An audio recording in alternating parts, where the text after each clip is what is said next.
कौन सी सस्ते नशे। Hi, I'm Avika and I scored 98.4% in my class 10 CBSE board exams. और इस जर्नी में the main problem that I faced was time management. I get a lot of comments कि time manage नहीं हो पा रहा है. सुबह स्कूल जाना है, स्कूल से आके स्कूल का थोड़ा सा होमवर्क करना है, उसके बाद तुम्हारी कोचिंग का टाइम हो जाता है, कोचिंग से घर आते कोचिंग का होमवर्क करते हो, फिर तुम्हें खाना वगैरह भी होता है, थोड़ा सा एन्जॉयमेंट भी तो करना होता है. एंड इतने यू रियलाइज़ कि रात 11 बज चुके हैं और अब तुम कुछ भी नहीं कर पा रहे हो. एंड तुमने जो उस दिन के लिए गोल सोचे थे वो तो हुए ही नहीं है. Then in this case, what should you do? So I'm here to help you, like how can you manage your co-curriculars along with your school and how I do it along with YouTube, because this may sound hectic and it is even hectic, but इसको simplify करेंगे तो चीज़ें अच्छी सी sound करेंगी. So let's begin. देखो सबसे पहले if you go to school, you can skip school for 1 or 2 days a week. For your first problem, which is कि written work में इतना सारा टाइम चला जाता है कि पता ही नहीं कहाँ से स्टार्ट करें, कहाँ से सॉल्व करें. तो देखो फर्स्ट ऑफ ऑल एक दिन अगर तुम स्कूल से छुट्टी ले रहे हो तो उस एक दिन में सिर्फ रिटर्न वर्क पे फोकस करो. एक्स्ट्रा वर्क कर लो पहले, अगर तुम्हारा पेंडिंग है तो उसे पूरा करो. टारगेट बना के चलो माइंड में कि 1.5 घंटे में अगर ये टॉपिक करना है मतलब करना है, ये इस कॉपी का वर्क करना है मतलब करना है. That is the problem that you facing right now. तुम अपने गोल्स को ही फॉलो नहीं कर पा रहे हो, अचीव ही नहीं कर पा रहे हो उन्हें.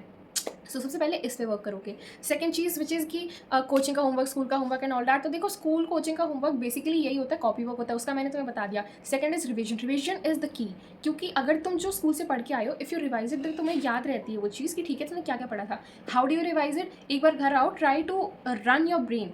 याद करने की कोशिश करो, अपने दिमाग को यूज़ करो, भगाओ उसे लिटरली कि क्या पढ़ा था आज. You may remember some bits, you may not remember at all, लेकिन ट्राई करो कि तुमने क्या पढ़ा था. जब तुम्हें थोड़ा बहुत याद आ जाए then open your book, read it again कि तुमने क्या पढ़ा था. ये मेहनत लग रही होगी इस काम में, लेकिन जितनी मेहनत तुम करोगे उतना ही उसका फल मिलेगा. I think it's that simple. ठीक है, you may read it, you may understand कि भाई इस टॉपिक में ऐसा ऐसा था, मैंने पढ़ लिया है एंड देयर वी गो, तुम्हारा रिविजन हो गया है.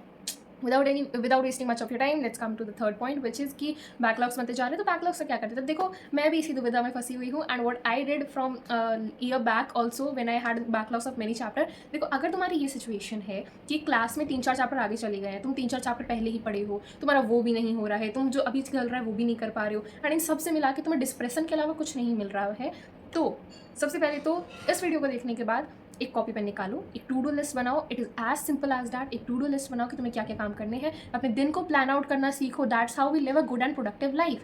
प्रोडक्टिव होने का यही ट्रिक है कि एक डायरी निकालो और उसमें लिखो कि टू डू आज मेरे को ये करना है, एंड देन डिस्ट्रीब्यूट कि इस टाइम स्लॉट में. टाइम स्लॉट तो देखो किसी से फॉलो नहीं होता है, लेकिन अगर तुम एक विद्वान हो, तुमसे हो जाता है तो तुम कर सकते हो, मुझसे नहीं होता है. डेज डिस्ट्रीब्यूट कर सकते हो, वो सबसे हो जाता है कि मंडे को मेरे को ये चैप्टर करना है मतलब करना है. And when you make a goal, चाहे तुम रात के 3 बजे सो रहे हो या सुबह 4 बजे उठ रहे हो, या तुम्हें शादी में जाना है, या फिर तुम्हारे घर वाले तुम्हें किडनैप कर गए हैं, what ever happens, I don't care about any thing.